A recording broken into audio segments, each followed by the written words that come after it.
Start. Great.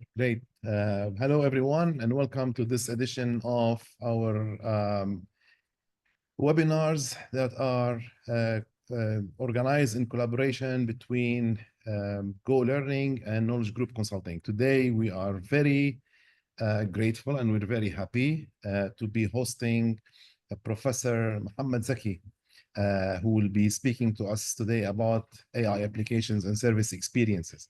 I will briefly introduce Professor Mohammed Zaki, actually, but I will not be able to give him, his right within the few minutes that I have. He is the Deputy Director, Cambridge Service Alliance at the University of Cambridge. He specializes in service management and AI applications in customer experience, and has consulted for global organizations such as IKEA, Vodafone, AstraZeneca, and many more, sharing his insights on designing data-driven business models and enhancing customer-centric strategies. We will also talk a little bit before we start, Dr. Zaki, about the sponsors. First of all, I'll show you a slide on Knowledge Group. Knowledge Group has been, a pioneering learning and development organization in the region. It started in 2006 and have serviced a lot of organizations within the region. Operates in over 19 countries with over 250 staff and a group of international partners such as the business schools that we see on the bottom of this slide. In addition, we would also see on the next slide, which I will show you, some of the strategic partners who they work with and they collaborate with in order to bring knowledge to the organization. A word also about our other sponsor, which I will show you now on the next slide, is GoLearning. GoLearning is one of the region's pioneering AI-powered educational platforms. They offer over 10,000 professional development courses through partnerships with global education technology companies like Coursera, edX, and Busuu. The platform is very flexible for users. It would allow you to use their services and access their platform via your mobile or desktop. And it has courses available in more than 30 languages. Several accounts are available. The freemium account, which is a freemium account, will allow you to access about 4,000 free courses. Or you can also join the premium account for as little as 25 dirhams per month.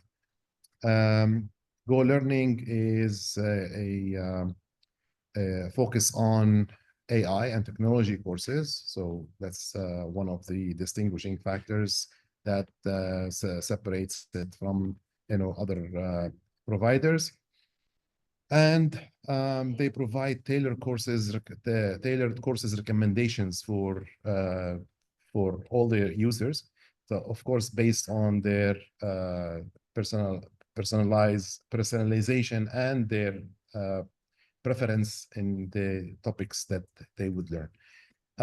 Without further ado, I would like to leave the floor to Professor Mohammed. Professor Mohammed, thank you so much. We really appreciate you being with us today. I'm sure that the audience are going to enjoy it once I stop and hand over the floor to you. Thank you so much for being with us. Thanks so much, Rabia, for the introductions and the warm invitation as well to this webinars. Pleasure to be here with all of you. And I'm really glad that we're gonna discuss here as well some of the recent developments in the world of AI and how these intersections with customer experience, which has become an important topic for many organizations globally. But Rabia already introduced me, so don't need to repeat, the introductions. So let's get into the research center that I'm running at the moment at the University of Cambridge. So you can see this is a center being developed around 2010, and the mission of that center is to work with established firms to address some of the practical challenges that are happening in their businesses. You can see some of them are big brands in manufacturing, like Caterpillar, and also as well Pearson, which is used to be a publisher, IBM as well. Zoetis is an animal health organization. And these organization, has some challenges in their industry where they were focusing about how to become a product-centric organization. So they're focused more about, how to develop the best technology to create quality products. But there are a lot of shifts that are happening with their customer. The customer doesn't need anymore their products because there is a lot of competition around the world. And what can differentiate one organization than another was that the services around these products that they produce. But that's as well, again, it changed since 2017 when the world of digital starting to dominate heavily in a lot of these firms. And now the reason we call it digital transformation is quite different than previous any IT transformation is this new emerging technology that we are experiment as well, in many of these organizations, and in particular, obviously, this is the years of AI, generative AI, large language model. And for people that really, catch up with this technology, we'll be hearing now about agentic AI as well. That's a new, if you like, technologies that are becoming in the mix at the moment. But the key things about the mission that we're trying to work with them is actually how really you become, if you like, an AI-enabled service experience business. And the reason the digital transformation is quite different than any IT transformation before is because that focus about experience, how we can design and manage better experience with our customers and provide them the seamless and personalized experience that can differentiate our offering than any other business. But the second thing is, well, how can we reap, the benefit? Because obviously investing as an organization heavily, so which use case we should work with our customers on this, which technology as well that can help us to enable this to be happening, and which one of them can return some of our investments, which is the business model question and the revenue stream generation. And these are really challenging questions with many of these firms that we're working on. The key things that we do, obviously, I have a research team that working with me, across different the globe, but also as well great collaborators as well from different universities across the world. But deep dive into what I would like to, disseminate some of the knowledge that came up from some of our research with these organizations. As I said, it's an applied research because it's important that they take some of these outcomes and tools and methods and try to apply it in their industry.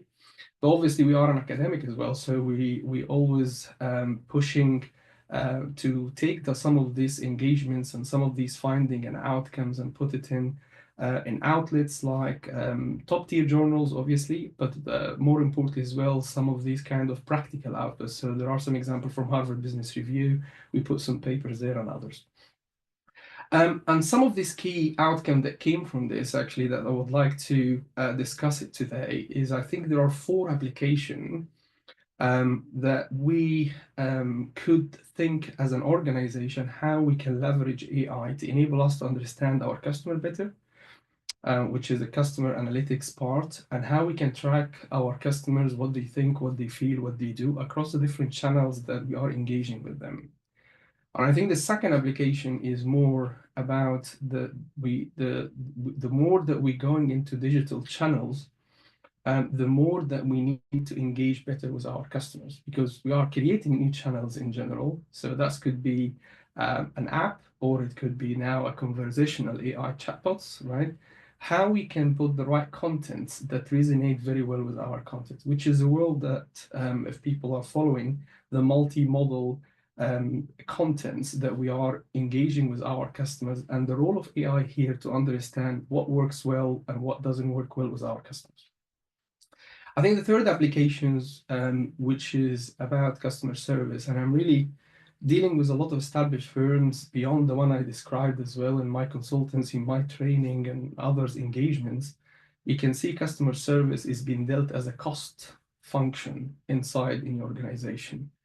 But the way I'm always communicating with firms, you need to go beyond this. Customer service could be your customer feedback mechanism, that you understand what is customer pain point and frictions and how you can personalize the right communication styles to enable customer become loyal in your organization.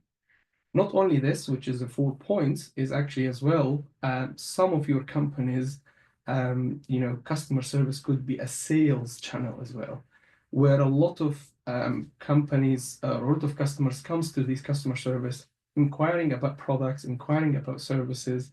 And here there is an opportunity as well to sell more to your customers and also as well upsell and cross-sell and do all these marketing mix capabilities to enable you to communicate the right products and service for your firm. And we'll see how here can be automated, how here can put some dimensions to increase your sales, and where are some of the challenges that these firms have across these 4 applications. If I start by the first one, why it is important. So if obviously we have the opportunity, if we can communicate in an interactive way. If I ask every one of you, how many of you receive surveys across your emails, text messages from your service providers? Probably all of you are saying many, right? So if I have a telecom, for example, companies, probably every interaction I'm doing with the telecom firms, they send me an email or text message asking me about the performance of the agents, of the performance of the service. If I ask you about airline, they do the same. If I ask you about banking, they do the same. All across different services, there is an agreement or there is a metric where most of these firms are following to ask about the performance of the service itself through a survey question. The survey question could be on the left side here on the matrices, could be classified into these 3 popular ones. The most popular one, we call it Net Promoter Score. This is an old metric that a lot of firms still until now are using, which is asking you a simple question. How likely are you going to recommend us to a colleague or a friend, right? And the reason for here, they want to measure how loyal you are to their service. And if you are giving them 9 out of 10, that means you are a promoter. If you give them 7 to 8, that means that you are a passive customer in this case. And if you're less than 7, that means that you are a detractor, which is in case you're not loyal and probably there's likelihood you are switching. But if you think a little bit about the essence of the question, right, which is how likely you're going to recommend to a friend or a colleague, how many of these firms are tracking, do you actually recommend them to a colleague or a friend? Probably not, right? So the question itself and the answer, it's not really, show how loyal you are. So there is a problem here about the question and the answer in itself. And actually, if you look to this, if you like, stats that I'm showing here on the screen, then more than 45% are using NPS. And this is a representative for them as a method to tell all their executive inside an organization how many of their customers are loyal and how many of their customers is not loyal. But the essence of the question is wrong. The second one is the CSAT one. So this is actually the overall satisfaction. So it's probably, again, some of organization asking about the quality of the service or how you overall satisfied from the service, that's fine as a question because this is a perception whether the service went well or not.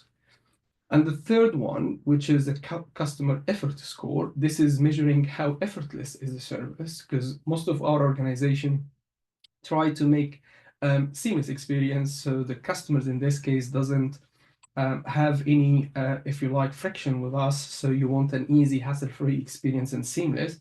And that question is here again. It's a survey question, similar structure, which is asking about how effortless is a service from 0 to 10 the same. But you can see these questions are quite a practice in most of these firms and most of your firms in general, but they're relying on one metric here or one single of data, which is in the world of digital and the world of AI, we have different channels, we have different data stream coming from different systems, coming from different customers, and we're not tracking the customer across the channels to see whether they are really happy about the service or not. If I go deeper in these, this is an actual, working with a lot of companies. Been working with Caterpillar here. Caterpillar, one of the big, if you like, diggers and crusher, asset-heavy organization. They've been using construction and mining. Been working with Mitsubishi Heavy Industry. We've been working with automotive industry in this case, just to help them a little bit to combine these different data sources to understand whether actually the customer is loyal. So when they give you 9 out of 10, this is across the different data stream. So that's for across customer service, across the customer support, conversation analytics are coming from chatbot. It's basically tracking the social media, tracking the customer across all these channels, and give a consistent view whether the customer is really happy about the service and loyal or not. So in this case, for example, this is a 4 years worth of data. Basically, again, organizations here in this case using survey, which is Caterpillar in this case.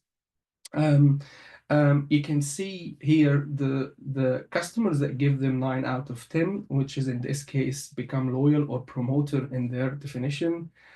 You can see that 43% of these promoters are complainers when it comes to qualitative data that coming from customer service or survey data. This is the same customer. So you track customer ID from the survey that give you 9 out of 10 in this case, and you go to look at how the customers is really telling you in the customer service when they have some issues like customer support. But also as well in the same survey, typically organization asking a qualitative questions, how likely how we can improve our services, and then the customer starting to talk and complain about the service itself.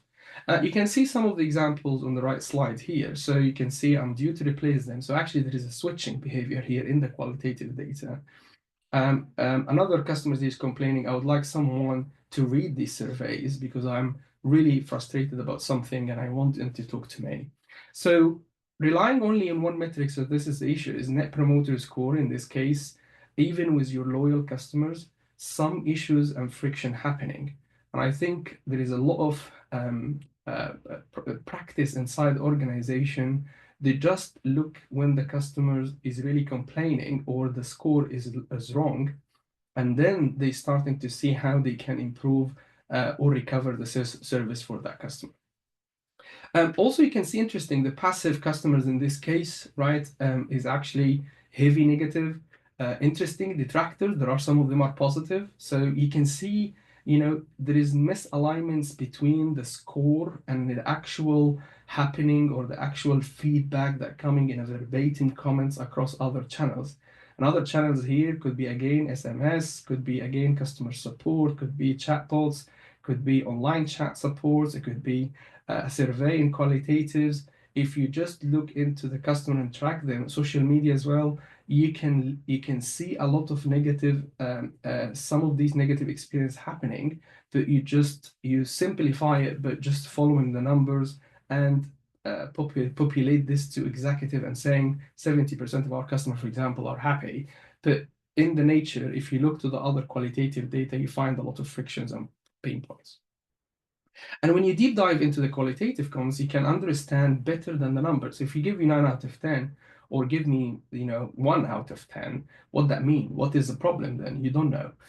Unless you're asking this specifically in your data points to capture this. And this is where the source of frictions here, which is could happening from the qualitative data better using natural language processing, large language model. You can create topic modeling capabilities here to understand the root causes and the issues that we have. So here is we have a price value was a problem, process adherence in here, parts problem, quality problem, communication.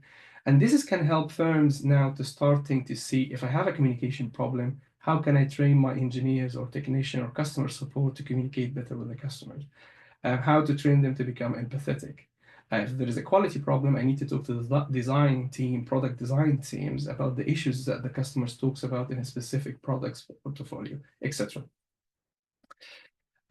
This is what I was referring to. Here is the power of natural language processing now, the world that we live in at the moment, large language models. So it tend to be firms, ignoring this technology, especially established firm, ignoring this technology for a while. But now there is a powerful technology that we have to leverage to enable us to deep dive and analyze word by word, sentence by sentence, where our customer is frustrated from, what are the touch points that we are engaging with them, has some problems, and where we can really improve these capabilities that we can do with them. And you can see here the power is I can go deeper about the sentiments. So that's what the emotions. So the sentiment here could be positive, negative, neutral. That's a simple way of explaining the feeling of the customers when engaging with us in this specific touch point. But also I go deeper in emotions, because the strength of the word frustration versus I am delighted, right? It's quite powerful than just relying on just a simple positive and negative and neutral. So the details of the level of analysis, it's applicable now with the current technology that we have in our world. Not only this as well, typically what we call it, when you design a journey, when you design an experience, you focus about what we call it the value creation elements, the touch points, So how we did the resources is the customers really talks about product problem, right? So talk about some of our systems problem, or actually the way we do the service. So delivery, for example, as an activity. The customer is not happy as well that he works with us to deliver the service in a specific part, so the customer role here, etc. So it's not only simple like get the root cause problem, the emotion, the sentiments, and what was the issues about. You can deep dive as well to the different design component that you offer as a journey to your customers and where things can be changed. And that could be more a systematic way to really understand where you can put some recovery process to enable you to recover the customer's issues. Now, the power of the tracking customers across these kind of capability, you need to focus about going beyond only attitudinal. So if you look to the simple ways organization on the left side here, so this is an actual case study here that we did with Caterpillar. So you can see that 70% of their customer promoters, and that's really good statistics that they are doing good services to their customers. But the same customers, you can look to the behavior. So this is actual sales data. And here is with the sales data, we have metrics about customer life value. Also as well, we have how recent you bought from the organization, how frequent you bought from organization, the monetary, the value of the money that you are buying from the customer, so your purchasing power. Could be putting in a clustering capabilities to enable you to understand whether your customers is really in a bronze level, in a silver level, gold level, platinum level, and a lot of your organization is using this anyway to understand the customer actual profitability capability and value. But also as well, that can shows you as well, there are patterns changing with some of your customers, and there are likelihood they are churning. They're not buying as used to. They're not frequent buyer from us. They're not recent buyer from us. And if you train machine learning capabilities here, that's an accurate measure to enable us to understand behaviorally what the customers is engaging with us in this case. Imagine in this, connecting all these attitudinal qualitative data with the behavioral data, in this case, sales portfolio, make you better understand whether the customer is really loyal to your firm. Because if they are loyal, give me a 9 out of 10 or 10 out of 10. I want to see them buying from us heavily and actually more and more and more. And if it is less, should be a correlation. These organizations are likely to churn. And in this case, I need to do something to recover them. So hopefully this is give you a big message here about the role of customer analytics, the role of AI here, the role of tracking your customer across different channels, across different data points, and that's enable you to understand better their loyalty and their likelihood to churn and going away. I think let's move to the second application now. So this is more about the engagement. So most of our organization try to use social media, try to use digital apps to engage better with our customers. So this is through content, right? So we push contents, advertisements, we push images, we put videos according to your industry. But I'm afraid even with social media and the power of social media to reach different customers globally, is still, customer engagements across different industry in social media quite low. And this is, again, you can see this across this chart that coming from one of the reports of industry that do these measures regularly. So actually, you can see even with the higher education, even with the media, or the sport itself is quite low. So we worked with Manchester United, in this project, because that was a big statement to Manchester United saying we need to increase our fan engagements in general. And even imagine this is a sport club, a football club, which has a popularity, has a lot of fans. There's not even a normal industry, which is try hard to keep their customer following them across the social media. And even with Manchester United case, this is with their best, if you like, content that managed to do huge engagements. It was just only 8% of their fan, for example, in Instagram, which is at that time was 26 million fans they following us. Only 8% looked to that content, which is an image about a match that they had against, Paris Saint-Germain at that time. And this is only increasing. So that shows that not even, we reach to a 20 or 30 or 50% of our fan that can see the content. And the problem about this, the content here is quite unstructured in general. So in the world of data science and AI, and this is, could combine text, photos and videos, and obviously the new capabilities from social media like carousels and others as well. And it's massive. To analyze this by human is very difficult. So in Manchester United case, for example, there is in one match, for example, they could receive from the photographers, people that took a lot of photos, around 24,000 photos and videos on one match.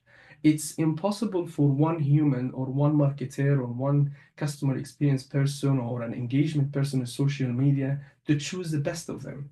Here is you need a lot of AI capabilities to enable you to understand and optimize which features can work and increase engagements, and in which platform as well. The problem with most of the practice, again, you take one photo, you put it in different social media as it is, but there are different fans following you, different portfolio, and they're not the same. So you need to understand.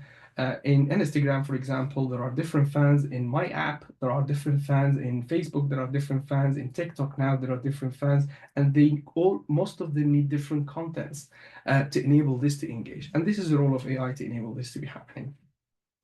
And to do so, you need to deep dive into the different capabilities here. So if you have textual data, which has come, let's imagine in a football club at the moment, we are playing today against Liverpool, and basically we hope that we can win and etc. So that's a textual, if you like, content. That could be as well with an image or a video. So that could be now analyzed with capabilities like multimodal AI capability to enable us to understand what keywords in the text that can increase and lift engagement, and what as well features in the image, right? Which player we should put, what kind of background and objects that we can add, all these detail, emotions as well, what type of emotions they can be.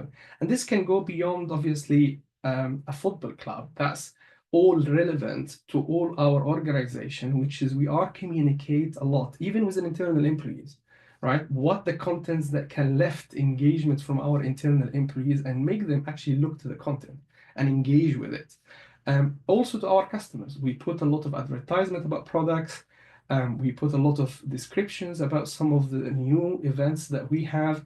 So how we can use the science of AI to enable us to understand which of these features and content can lift and elevate our engagements with whoever customer or employees that we are after in general. And deep dives about the face analytics, deep dives about the emotions, we looked in psychology as well, so domination as well. Some of us are dominant people by nature. So, and the psychology as well try to, make a sense of this by using the head height and the widths, and there are some metrics that can enable us to understand when I put this player that has this specific features, that can lift these engagement. When I put some of influencer as well that has this feature, that can lift engagements. So it's not only by domain experience and you leave it to the human here to have a hard decisions. It actually can augment the human here to give them, this is your best 5 picture that came this from the 20,000 picture, and that can enable them to select and also as well give them the insights. This can work in your app better than for example, social media one. Another features in another images or videos that can work better in Instagram, another one in Facebook, and etc. Deep dive about the objects, what is the background, what is the colors, and etc. And I don't want to go the details. Hopefully you got the message. So I guess in Manchester United, quick insight. Obviously, when they announce for a new contract or club announcement about new players, this is lift engagements. When they do a lot of commercial contents, that decrease engagements with their fans. And that shows as well they're not good in designing the right contents with their sponsors or their organization, and they need more science here and where that we help them around this to enable them to understand how the content that works with the commercial can help them to lift engagements with their fans in this case. Other contents like podcasts didn't work well, right? For example, so their fan doesn't like it.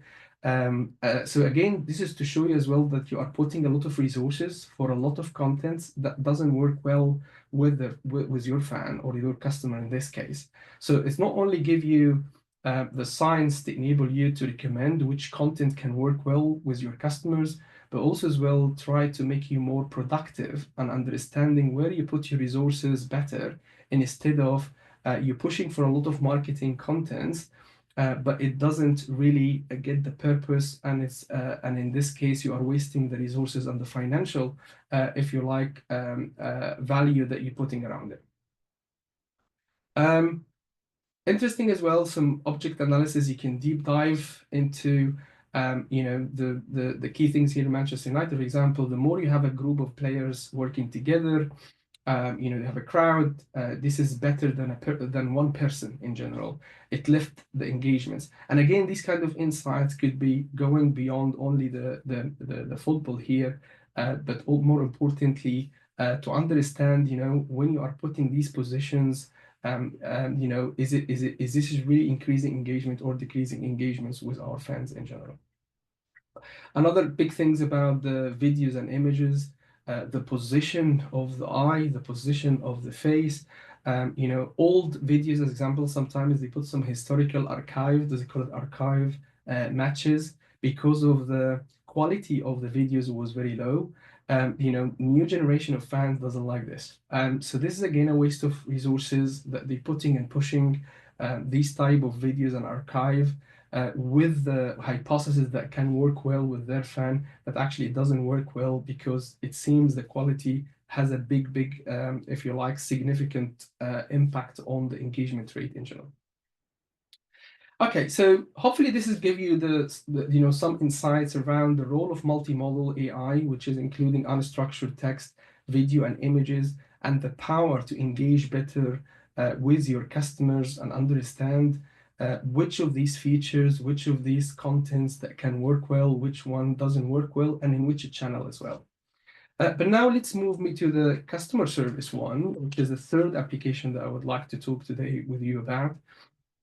And this is again across a lot of interaction, engagements, a lot of data from social media. So you have customer service and social media, and most firms has this used to deal with customers when they have some issues, an engagement with their page and the brand itself in Facebook and Instagram and others.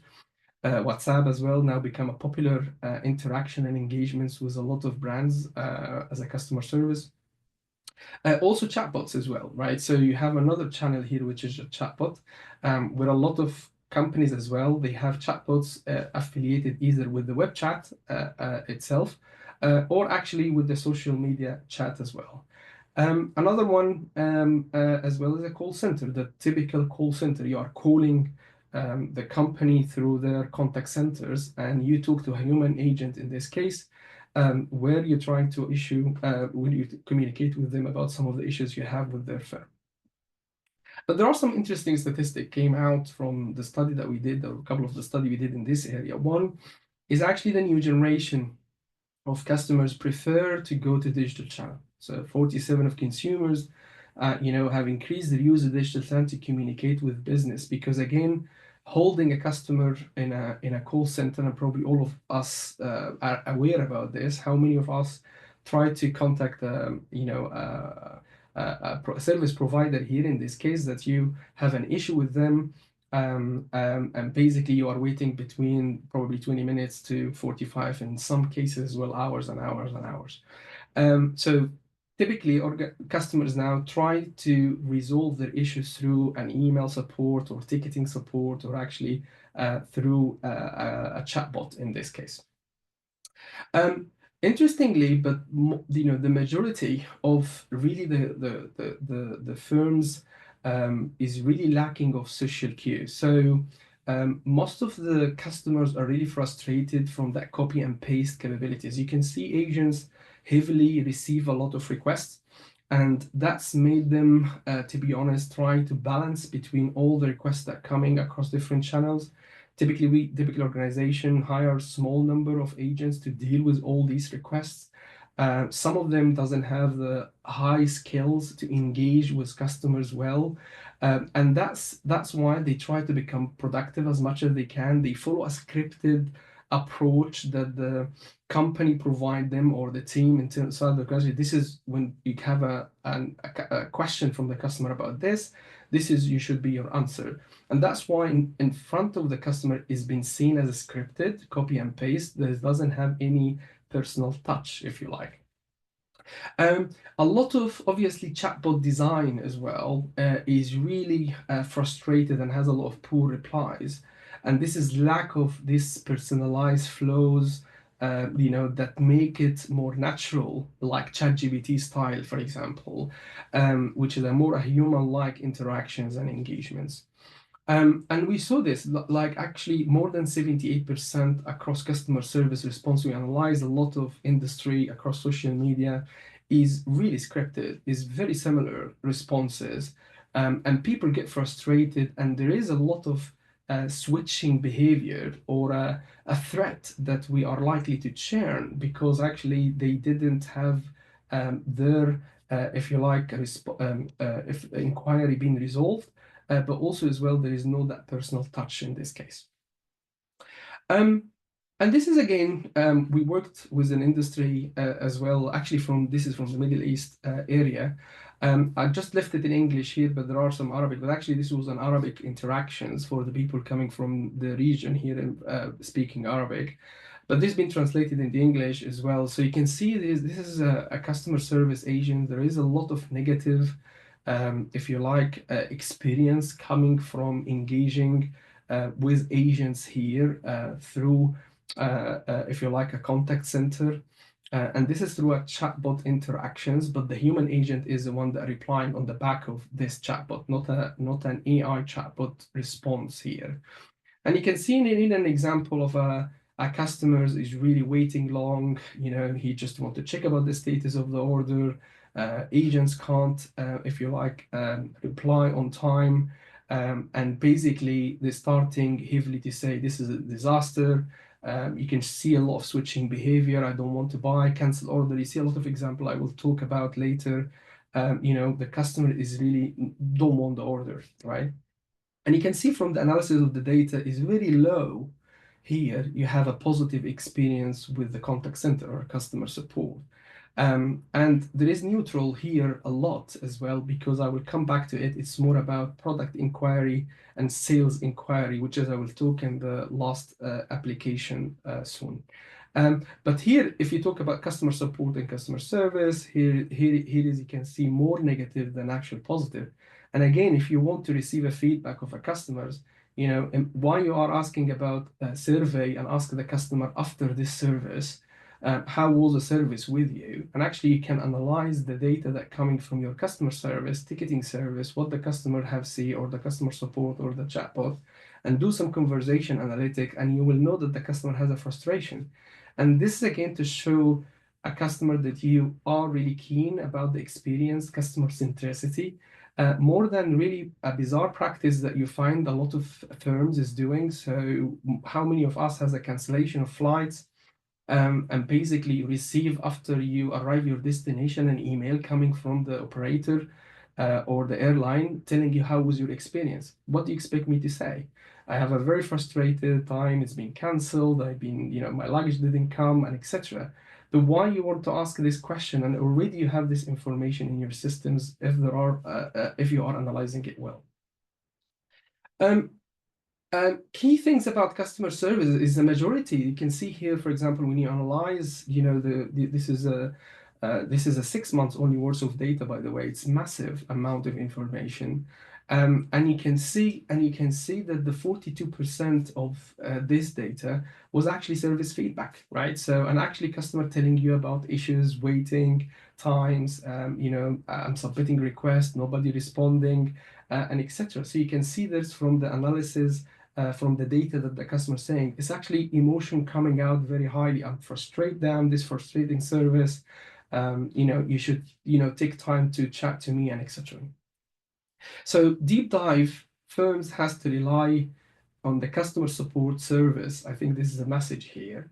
If you want to understand how your experience across the different touch points, this is where customer come to you voluntarily, telling you about their issues. And if you analyze this data well, you'll understand where are your friction, where are the pain points that comes from your customer, and that can help you to improve the service in the future.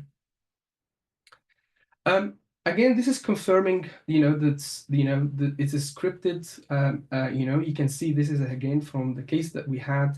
And here, when we analyzed, the data, to what extent the agent here, empathetic in some situation, right? Personalized to the customer, at least say, hi, if I'm talking to a company, Mohammed, for example, they know my information, they should communicate with me with the name, they should understand previous experience, they should have all my data because I'm engaging with them quite frequently. We could talk about digital now, with digital transformation of firm. You need really to understand your customer well to enable them to become loyal, and they keep buying from your and coming to the customer, and as well build a brand, what we call a customer experience centric brand. And this is where you have to equip your agents with these personalized skills. And could be an AI when it comes to automation with chatbot interactions, and it could be as well with the human agents in this case. You can see it's quite scripted responses all the times coming here. Please contact customer service. Please, for maintenance and installation, please contact us. If I'm coming to this firm quite often to ask about these issues, I will notice straight away it's a copy and paste, right? It's a scripted mechanism. And this is typically how it's been designed with firm. It's been told to the agents, this should be the response when you get these inquiries. But we need to move from this because customers now living in a personalized world. Amazon and other organization knows how to do this very well. And this is why a lot of these firms are really successful and being known they are very customer experience centric. As well, you don't have to everything to become empathetic. So, because again, a lot of firms now trying to leverage the ChatGPT models and large language models and AI models to enable them to do so. But more importantly, here you need to think more about when you need this. Is this a task-oriented task? So basically, you need to respond by this way. Customers really frustration and have a lot of problems, so you need to be empathetic a little bit. You need to personalize with the customer interaction because you know a lot of information about that customer, so you can personalize the response to their needs and wants. This is where the customer will appreciate the right response and how it is really have a high social cues in this case. And to do this has become now very doable, right? So, understanding your conversation data from previous interaction and engagement with your customers can enable you to build the right natural language, large language models to go deeper about what we call the current emotion of the customers. For example, if I'm disappointed, you should deal with me. We should deal with my disappointment quite quickly, and try to make me now satisfied about the experience or whatever inquiry I'm asking you. I could deal about the personality as well. If I know a lot about my customers, I know their personalities, here is the response should be relying on the personality nature as well. If I'm always a frustrated customer, right? So this is a previous experience here. I can know the previous experience was frustrated. I should deal with you quite different. So again, all these kind of things, current experience, current emotions and current feeling, previous experience as well, the personality of the customer, all of this can help a generative AI systems to be in place or actually train human agent to really deal with these different situation personalized, or at least now we have an augmented capabilities. So generative AI can recommend the right response to the agents, and the agent agree this is if you like the right response with this customers, and then push it to the customer. This is over email, over a call center, or over a chatbot interactions. It could vary here how the channels that you are set it up. And the conversation style could be leveraged by to what extent it's be empathetic, to what extent there are some small talks, just to calm the customers in some situations. And also as well, to what extent is quite personalized to their personality, to their needs in this case. In this case, we looked into a lot of data and actually some of key insights quickly about this before I move to the last application. This is a cognitive empathy is quite work well in the beginning of the conversation. So this is agreeing there is a problem, right? This is different than affective empathy that you try to show emotional, because customer doesn't expect you to be emotional with them. They expect you to understand the problem, right? So that's what we call it, the cognitive empathy. So the apologize about the problem and understanding why the customer is really complaining about it, and then trying to resolve the issues. This is make a big impact with the customer interactions. Small talks works only when the customer is really in fear situation. Could be coming in a healthcare, for example, patient being diagnosed with an ill or a disease, and how to deal with this fear is sometimes that small talks can work to calm the customer. That makes sense. We are a human. We envisage when we are dealing with a specific service provider to understand the situation, care about our problems, and in some situation as well, try to give us the trust, if you like, and the assurance that this is going to work well. So a lot of interesting things can happening here. How to differentiate the language, how to build a different strategy, some data-driven facts as well, make the customer, sometimes calm about when there are some failures. But also as well, the chatbot design has to become really equipped with this kind of empathetic integrations, issue resolutions, language use as well. So if I'm speaking Arabic, for example, in this case, it has to reply in Arabic. If I'm speaking English, it has to be relying English. Sometimes slang, if speaking Gulf as well, or a different culture like Asia's and etc. And this is happening now with a large language model. You can really equip these different large language models to get the intent, what language I'm speaking, what accent, what slang as well, in what area culture-wise as well, and starting to adapt with this capability to give you that human-like interactions with obviously the empathetic responses with the smoke talks in specific situations. And obviously this is all has to be leveraged by understanding the data as well that coming from these conversations and tracking the customer emotion across the time. Then that's enable you obviously to create that generative system better than the human. Obviously now with the whole instructions, these are large language model based on instruction capability. So you tell them, this is the way I want you to answer, for example. Obviously, I don't want to go technical here because I don't know whether the audience has a lot of technical backgrounds about AI and agents and stuff like this. But this simple way, right, to instruct this generic large language model to respond to an email and help the agents to really catch up with a lot of the inquiries that are coming in their inbox. But more importantly as well, you can go and as well build models that are equipped by you, what we call it fine-tuning this large language model with your actual data. And that's help you to respond accurately to some of your customers based on your policies, based on your data, based on your systems, based on your processes, and etc. Okay, I'll move to the last application, the last couple of minutes. So this is again expanding from customer support, if you like, into some of the contact centers can be built as a digital to consumer channel, so they could sell as well. And this is could be through a conversational AI capability, could be through apps, could be social media, could be as well web chats, and etc. And you can see a lot of these customers as well, stats coming in, 80% of customers shifting from call centers to go to digital channels. But 50% are stressed and exhausting in this digital customer because it doesn't get their inquiry right. As well, inquiry resolution is not that high with a lot of these firms. And this could be directed into agent performance. So we know that agents typically not the salespeople. So typically they are resolving people. So you need to understand how to do this.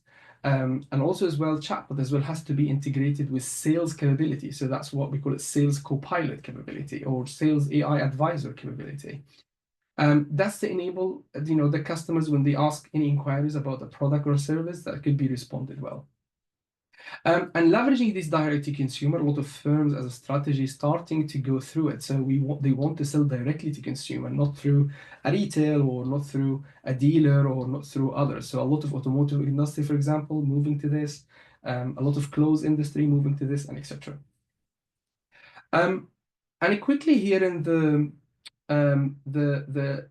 some of the data that comes here, which is telling us about this. For example, this is a chatbot interactions. You can see from these graphs, massive numbers of customer inquiry is coming, and this is human agents versus bots in this case. For example, look here, for example, this is in one day, there is 2,500, around 2,500 customer inquiry. Chatbot managed to respond to 870, and human agents managed to respond to 1,200. That shows some massive data in this industry that coming and asking about products in general. But what is the problem here is actually if you look to some of the contact centers metrics is here. So actually, if you have like here in this case, 13 human agents trying to respond to this customer inquiry, you can see there is unequal agent utilization. You can see as well what we call it first contact resolutions, which is you resolve the customer questions and issues from the first time is very low. And also as well, the number of sessions, so you are waiting, for example, more than 30 or 30 minutes, and different windows, what we call it. So in this case, average 5 windows to respond to the customer issue and inquiry, which is too long. And this is from the Middle East area as well, just to give you more context here. So that shows, there is an issue for the amount of inquiries. There is unequal agent utilization. They can't catch up. And also they can't resolve the issue from the first time. What that mean? That means you need to think about a way how you discover, so this is more about how to automate this process by large language model generative AI. So you need to understand this data better. You need to understand your customer better. This is through conversation analytic. You need to refer to the right agents, to make this unequal utilization. You need to provide as well that knowledge information retrieval to the agent, whether it is AI or human quickly. And you need to personalize the response, and you need to really monitor, which one of these kind of conversational flow managed to work and satisfy the customer, which one didn't satisfy the customer, and you retrain the models to enable you to become having the right, if you like, capability to respond.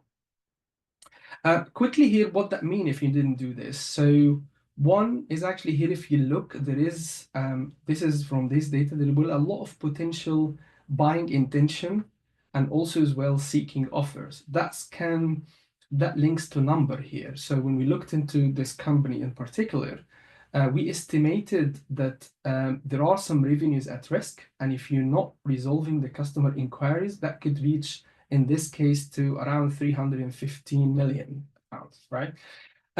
And this can really push a lot of issues with the customers because now you are losing a lot of profits in this case. Very quickly here you can see, this is an example of missing opportunities. Customers, here's in the reds, try to look here for specific products. You have a lot of price problem. Customers saying, go ahead and cancel the order. I don't want to, to work with you anymore. It's quite frustrated to wait. A lot of negative unresolved issue, which can cost the companies a lot of money in this case. So a lot of missing opportunity, losing opportunity in this customer support system, which can put a lot of firms to lose a lot of money. So we know that most of agents lack of sales skills, and the reason for this is actually they don't provide quality information. They don't going in a sales mood, right? What if the product is not available? So how they can offer a different alternative? How to customize to the customer needs. Some of our customers asking about specific needs for their homes and etc. So how to personalize this if you want to buy a machine, a washing machine or something in a specific dimension. So how to go in the sales mood and try to give them alternative. If I'm a previous customer, how can I put an exclusive offer, right, to these customers in general?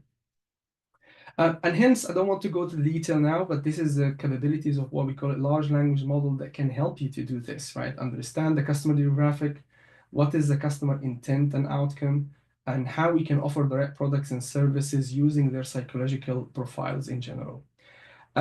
This is the capabilities that we're calling AI agentic, so it can help, again, the agents here to retrieve information quicker, but also as well AI agents in general. So this is when it comes to enterprise data, for example, product catalogs and prices can be connected, and that can offer automatically the right products that the customer asking about, but also as well, give them an alternatives in this case.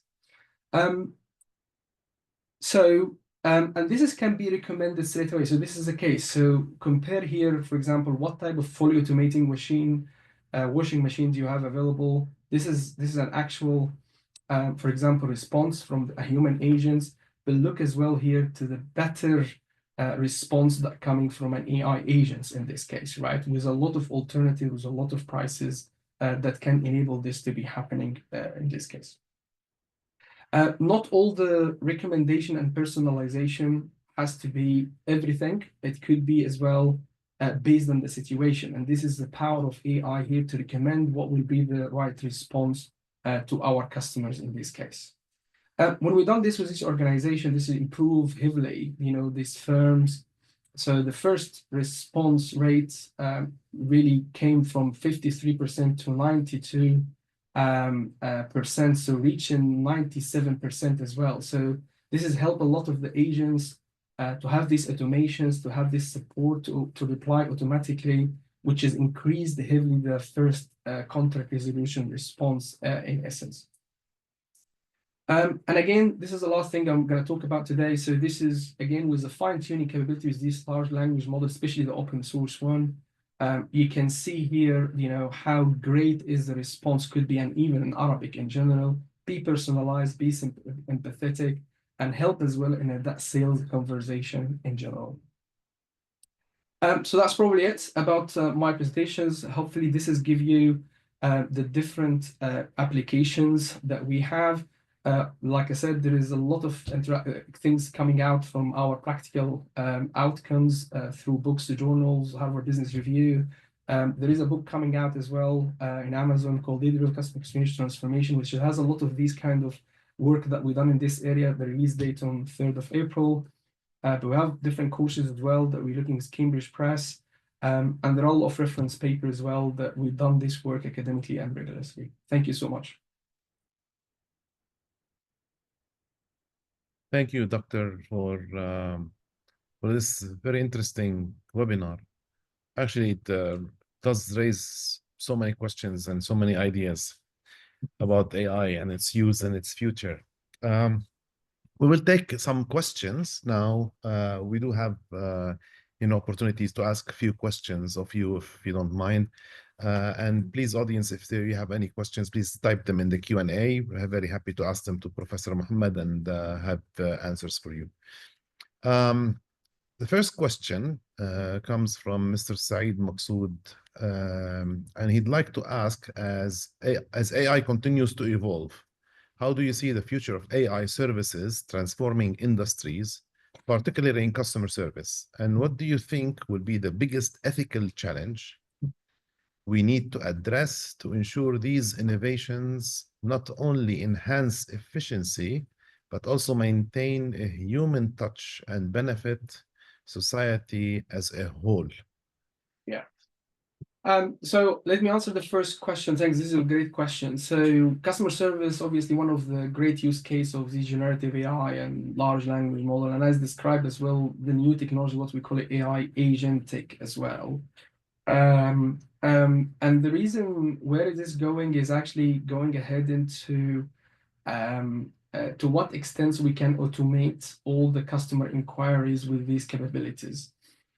There is a lot of cases in the West here. One of the banks or loan for consumer banks is called Klarna, which is managed to build an AI agents and instead of human customer service agents to respond to all the customer inquiries. Human agents are there only to verify the response, but the majority is actually now AI agentic capability that respond this.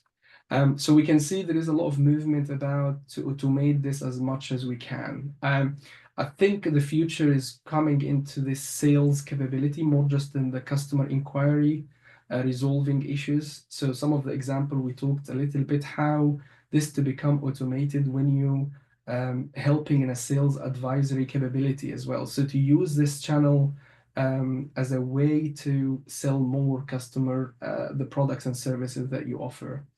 And to do this, you need to build what we call it to split the task by different AI agents. So there is an AI agent that looks after like what we have in as an organization, as an employee, is based on the different skill sets, the tools that this AI agent could have, it could respond better and resolve the customer inquiry better.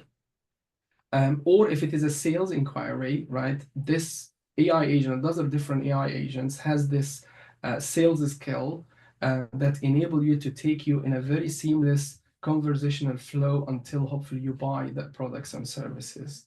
Obviously is the industrial context as well. So this is not has to be with a public service, for example.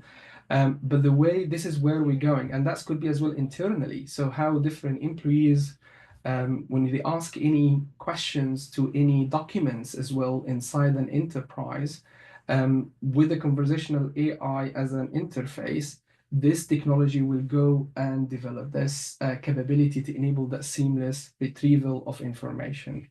In terms of ethical questions, so we need to maintain these ethical questions. So, the reason for this, obviously, most of these AI has been trained or in generic information, right? So the large language model capability that we're talking about, it's a public data, right? Coming from the internet, coming from social media. And it sees the pattern of how human is biased, how human has some ethical concerns as well, and get trained with these concepts. So this is where firms has to invest heavily in what we call ethical guardrail capabilities to enable them really to match culture issues as well, ethical issues, security issues in general. There are some research in these areas, there are some capabilities, but it needs to mature more and more and more to enable this to be happening. Okay, well, interesting. Thank you. Another question. It's the use of AI for social posting is really interesting. So I think you've covered that. Says what factor does the platform what factor does the platform own algorithm play in this, and was this factored into your model? That's an interesting question. So you don't have access to algorithms of the Facebook and platforms and Instagram. So because again, it's an algorithm relying again on another AI models, which is completely different capability per customer, per post, per reach, and stuff like this. So you're right. So there is no factor here on the on how the algorithm of the platform works here in social media. But what we did factored here is actually comparing your post with either a target variable like, if you like, how many of your fans looking into this, or you can compare your content that you are posting now with another interval, which is like last month or 3 months or 6 months. And that can enable you to compare how successful is your post compared to a previous post you posted last day, last week, last month, last 3 months, last 6 months. And that can give you an indication to what extent these contents are go. But you're right, you can't control this because again, you don't have this information, and even the only people that has this information and insights probably the platform owner, which is they don't give access to brands around it. But that doesn't stop you to understand the audience that looking based on this algorithm boundary and leveraging this capability of AI to understand which content work with this boundary and which content doesn't work in this case. And you rely on these comparison capabilities to enable you to train your model based on this metric that I'm just talking about, either to compare it with how many followers, or actually compare it with the last week post, last year post, last month, last 3 months, and etc. Yeah. Yeah. Dr. Mohammed, there's a question that resonates nicely with me because and it's asking about how do we ensure that the AI agents had act in an unbiased way and in a fair way? And what measures can we take to audit the AI-based system, the outcomes or the outputs, right, generated to ensure human safety and care is assured? Perfect. That is a very great question. So I think the way you should take this into three, if you like, level, right? The first level, if you're an organization, you're just starting to implement this. So I wouldn't advise has to be autonomous straight away. So the first action you should do, should be an augmented with human agent. And has to be as well trained and monitored by the human saying, I didn't like this answer. So imagine in a situation, there's a customer inquiry coming through a chatbot. And if you've got human agents and AI working together here, and let's call the AI agent at that time is advising the human agents what kind of response they should do. Typically, what will happen is there are 2 or 3 recommendations coming from the AI agents. In this case, we need the human agent here to filter this, to look at it, and actually try to take the decision which one of them work well and which one doesn't work well. And in this case, for example, they will choose the first one because it's ethically right, it's not biased, and etc., and it's correct information. And then you post it to the, if you like, to the customers. And here is you have 2 systems you can work on to this to the second part of the answer. You have either an AI agent on the back, right, which is monitoring what is the human agent here choose, and basically enable them to train in the future. This is the right response that coming from this. And hopefully the human agent as well saying, I didn't choose the other 2 responses because it's biased or ethical problem. And again, you have here on the back, another AI agent is monitoring that this is not ethically correct and I need to train in the future that I shouldn't generate such a response, right? Based on these ethical problems and consideration.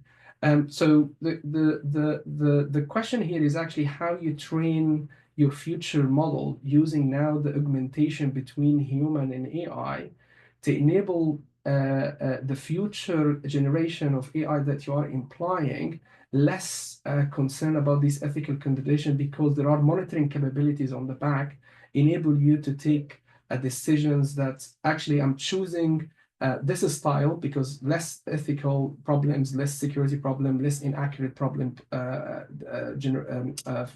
response versus the one that the customers, the human agent in this case, choose that they have some ethical consideration, inaccurate information, etc. So I'm afraid it's a process to train your models, to enable you really to get less ethical by monitoring these capabilities over the time. So this is really the power of what we call this AI agentics, right? So you have You have a way of monitoring these capabilities. You can use capabilities if you are technical, reinforcement learning.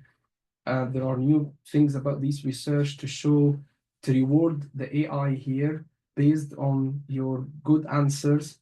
Should be the answer all the time, or this style should be all the time, less in the unethical, inaccurate information, and the model starting to be educated over the time. That I shouldn't respond this way because wasn't unethical, wasn't inaccurate in this case.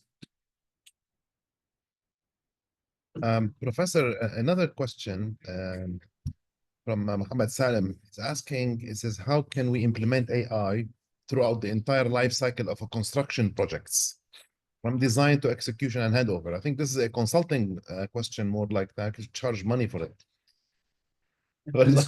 And it's complex one.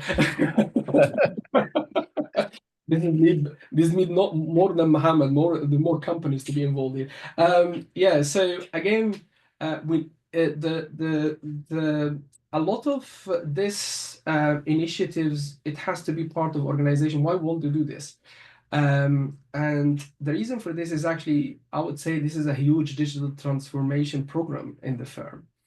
And to assess, how to implement this is doable, but needs a lot of time, a lot of understanding, how the design is work all the way. But this is what we call it, how to become a digital AI-enabled business, right? So you are building, if you like, a digital twin capability in this case, right? So integrating your physical assets with the digital replica, leveraging a lot of AI capabilities here to understand how you design better, all the way to deliver a service better.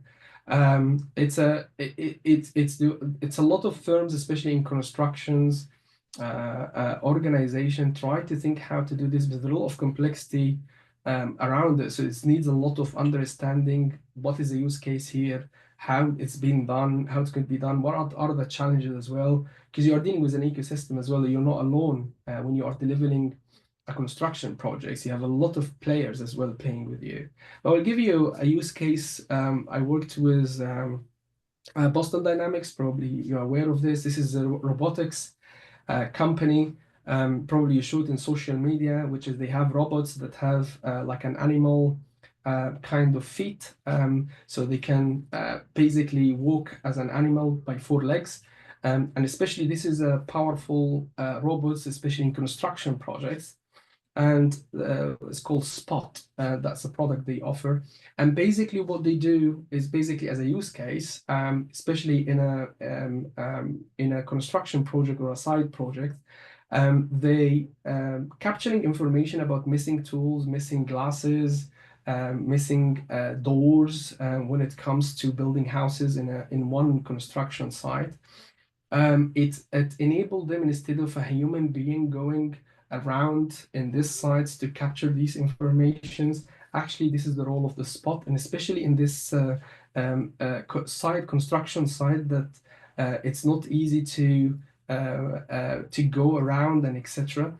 And why it's not a normal robot? Because it's easy to climb, if you like, stairs and etc., and capturing information. And the role of the Spot here, just capturing data and information, sending, if you like, to digital system, and give, if you like, the project manager in this case, what are the missing glasses in this site, and we should order it. For example, there are missing doors here, for example, we need more doors in this capabilities, missing tools, and etc. So it's been used to capture information in the site and enable them to be using to an AI to predict what things that we should order in the future to make this construction site going in the projects on time. I have 2 questions, actually. I think they go hand in hand. This is how to prepare an organization for AI disruption. And the second question is how important to upskill and train people on AI, since people will be the ones using this tool. And please give us your thoughts on people aspect, probably the upskilling, and is it overlooked? Okay, so I think that every company I'm speaking to globally, I was recently in Financial Times roundtable with a lot of CTO and CIO level chief digital officers as well. And this is a need a commitment from firms. So how to prepare, the first question, Rabia, how to prepare a company to this revolution that is coming? It has to be quick, fast, because this is a continuous development in this area, and this is a new world of digital coming very hard, and there is a lot of race between different countries, different organizations who will be ready to this. And why it is important, just let me give you an example, analogy from when COVID-19 hit us as a world in 2007, 9, 7, I don't remember now, 19 or 2020.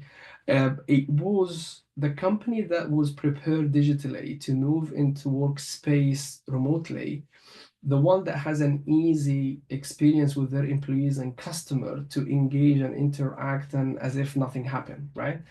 But the firms that were lacking of these digital capabilities and transformation at that time, they had a lot of issues to move all their operation, their customer interaction, employee engagements inside their organizations, to equip with the challenge that we had at that time. Working from homes, keep us, working, as business as usual in this case.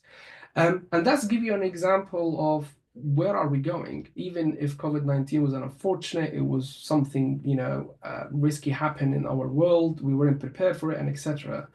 But again, similar situation. If organization wasn't starting to not prepared with the AI capability and the new world that we're coming into at the moment, they will lag behind, and they will not compete well with all this fierce competition that is happening.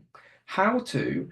This is need a commitment from top management to enable to put investment. So when I was talking in the Financial Times roundtable that was with it, one organization was saying without a commitment from the top management and the board in general to invest around in this industry and this company, he was talking about number $1.5 billion investments to move their established firms to become ready for this AI-enabled business.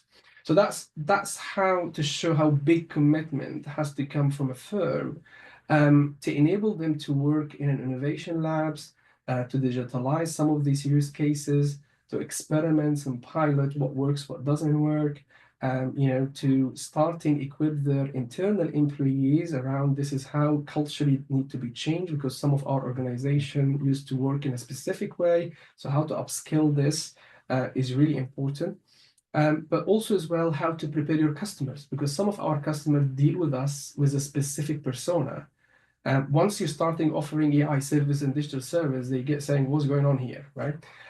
So again, how to prepare the customer adoptions with our new services and offer. That's one thing.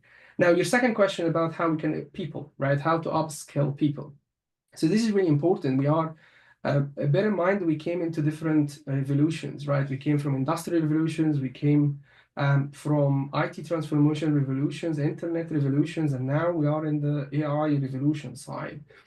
And in all of this, human has a skill which is innovative, also as well adaptive, right? So how we really initiate this kind of culture and upskilling and skill them with these new capabilities. And the role of this is actually train them, right? So train courses like you guys are doing. Also as well, try to put them into a new, what we call it, a digital culture manifestation. So interesting cases, Cemex, I was working with Cemex, this is a big cement firm. One of the key things they did to equip this is like a 60, 70 years old cement company. So this is really material company products, which is going to construction, asphalt, cements and stuff like this, aggregates and all these products.